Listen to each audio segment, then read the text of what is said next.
शेख रशीद साहब ने आज आर्मी चीफ और अफवाज पाकिस्तान की इतनी कि कोई तारीफों के पुल बांध दिए कि जिनकी गिनती ही नहीं की जा सकती।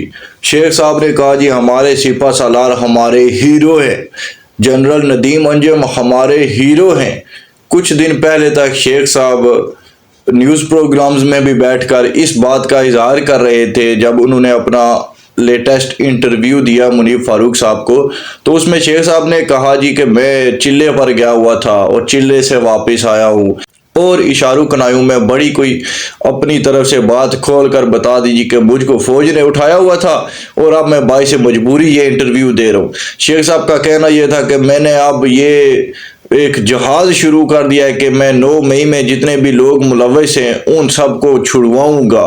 और इस तरह की बातें शेख साहब ने मुनीफ फारूक साहब के प्रोग्राम में बैठकर की। उसके बाद जियो न्यूज़ में एक सीनियर सहाफ़ी है जो कि जियो न्यूज़ के साथ मुंसलिक हैं, उन्होंने शेख रशीद साहब को एक फ़ोन कॉल की जो कि रिकॉर्ड हो गई, और उसमें भी शेख साहब कोई अफवाज पाकिस्तान के लिए कोई अच्छे अल्फाज इस्तेमाल नहीं कर रहे थे।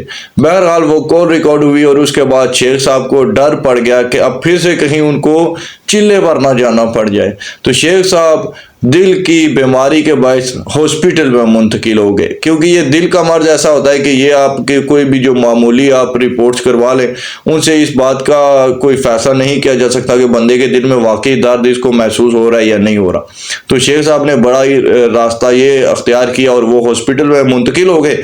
वहाँ पर जाकर फिर उन्होंने कुछ दिन अपने सारे रवाबित इस्तेमाल कर लिए, अपने सारे चैनल इस्तेमाल किए और किसी तरह से मिन्नत समाजत करके तो अफवाज पाकिस्तान के साथ अपने जो उनके ताल्लुकात काफ़ी अरसे से ख़राब चल रहे थे उनको सही करने की कोशिश की। और जैसे ही उनको थोड़ा सा ग्रीन सिग्नल मिला कि ठीक है शेख साहब, अब क्योंकि जो नवाज शरीफ साहब है वो भी अब एक बयानिए की हद तक तो कहा जा सकता है कि वो बड़े कोई एंटी इस्टेब्लिशमेंट हैं या वो मुल्क में आकर कोई जमहूरियत ले आएंगे, लेकिन वैसा कुछ दिख नहीं रहा। वो भी टोटली कॉम्प्रोमाइज़ नहीं इस मरतबा। नवाज शरीफ साहब ने जो बयानिया काफ़ी साल लगा कर बनाया था वो सारा जबरदस्त हो चुका है। इस वक्त जैसे फौज कह रही है वो वैसे ही कर रहे हैं, तो उस वजह से अब शेख साहब को फिर ये ग्रीन सिग्नल भी दिया गया कि नवाज शरीफ साहब के साथ आपकी सेटिंग करवा देंगे और अगली हुकूमत में आपको भी कहीं ना कहीं एडजस्ट कर दिया जाएगा। तो बस जी बिल्ली को क्या चाहिए दूध, इसके अलावा क्या चाहिए होता है उसे। तो शेख साहब का तो जनाब काम ही बन गया। अब शेख साहब ने आकर प्रेस कॉन्फ्रेंस खड़का दी और कहा जी कि लानती उन्हें जो भी काम 9 मई को हुआ वो बिल्कुल लानती काम है और करने वाले भी सब लानती थे। तो वो करने वाले कौन थे? वो खतीजा शाह कौन थी? पीटीआई की थी। सनम जावेद कौन है? पीटीआई की सोशल मीडिया एक्टिविस्ट थी।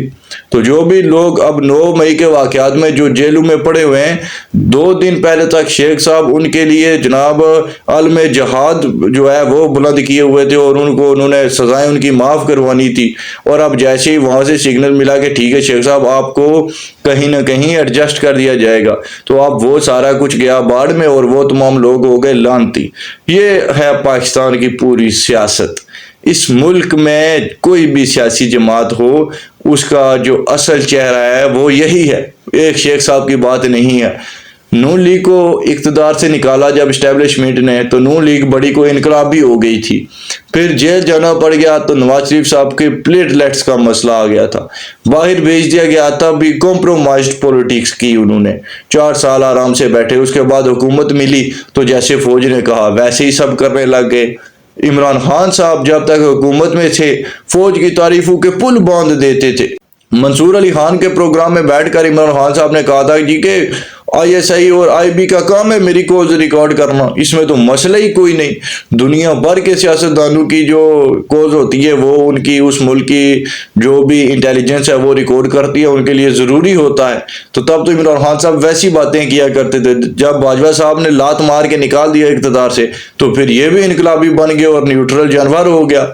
वही बाजवा जो कि जब इमरान खान साहब वज़ीर आज़म थे तो कहते थे कि ये पाकिस्तान की तारीख का पहला मैंने ऐसा आर्मी चीफ देखा है कि जो बहुत ज़्यादा जमहूरियत पसंद है, और जब खुद वोट ऑफ नो कॉन्फिडेंस के ज़रिए निकले तो फिर जमहूरियत गई बाढ़ में। बस अपने को कुर्सी मिल जाए तो फिर ठीक है, नहीं मिले तो फिर सब गलत हो जाते हैं और इनको इनकलाब भी याद आ जाता है, जमहूरियत भी याद आ जाती है और फिर इस मुल्क में इस्टेब्लिशमेंट का रोल जो है उस पर भी तनकीद की जाती है। लेकिन یہ تمام باتیں اقتدار سے باہر رہ کر ہوتی ہیں. جیسے ہی اقتدار ملے گا تو پھر یہ 180 ڈگری کا یو ٹرن لیتے ہیں ہمارے تمام سیاستدان, اور پھر جناب فوج سے اچھا کوئی بھی نہیں ہوتا. تو یہ سارا معاملہ ہے, اس ملک کی بدقسمتی کہہ لیجئے یا جو بھی ہم کہیں.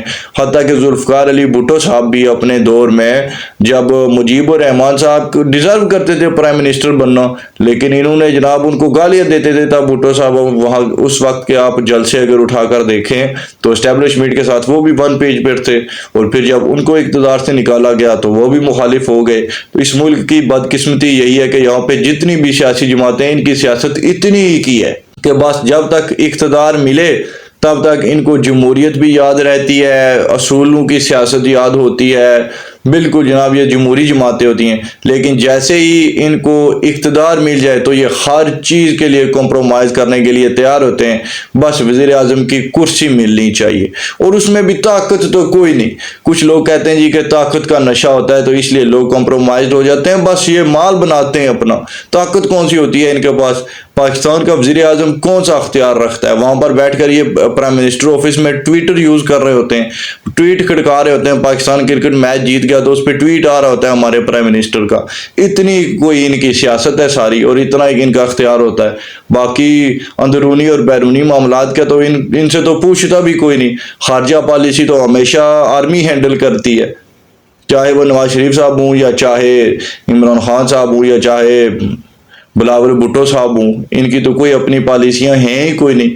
پیپلز پارٹی بھی اب جو اتنی زیادہ جمہوری جماعت بنی ہوئی ہے وہ صرف اور صرف اسی لیے کیونکہ ان کو پتہ ہے کہ انہوں نے اگلے 5 سال تک اپوزیشن میں رہنا ہے اور زیادہ سے زیادہ ان کو سندھ کی حکومت مل جائے گی. تو یہ بھی اب اس لیے زیادہ جمہوریت پسند بنے ہوئے ہیں. آج اگر بلاول بھٹو صاحب کو وزیر اعظم بنانے کا کہیں سے کوئی اشارہ مل جائے تو آپ دیکھیں گے کہ یہ نواز شریف صاحب سے زیادہ وفاداری شو کرنے کے لیے بیٹھے ہوں گے. تو یہی ہے جی پاکستان کی سیاست. اور شیخ صاحب کو 32 توپوں کی سلامی ہے کہ 4 دن پہلے تک یہ کہہ رہے تھے کہ میں نے چلہ بھی کاٹ لیا, میں نے قربانیاں دے دی, اور میں بڑا ہی کوئی جمہوریت پسند ہوں, اور میں جناب یہ 9 مئی کے واقعات میں جتنے بھی لوگ ہیں ان کو آزاد کرواؤں گا, یہ بڑے غریب ماؤں کے بیٹے ہیں اور بیٹیاں ہیں, اور اس طرح کی باتیں. اور ادھر سے پھر تھوڑا سا کسی نے اشارہ دے دیا کہ ٹھیک ہے شیخ صاحب تو بھی کتنے نہ کتنے ایڈجسٹ کر لواں گے.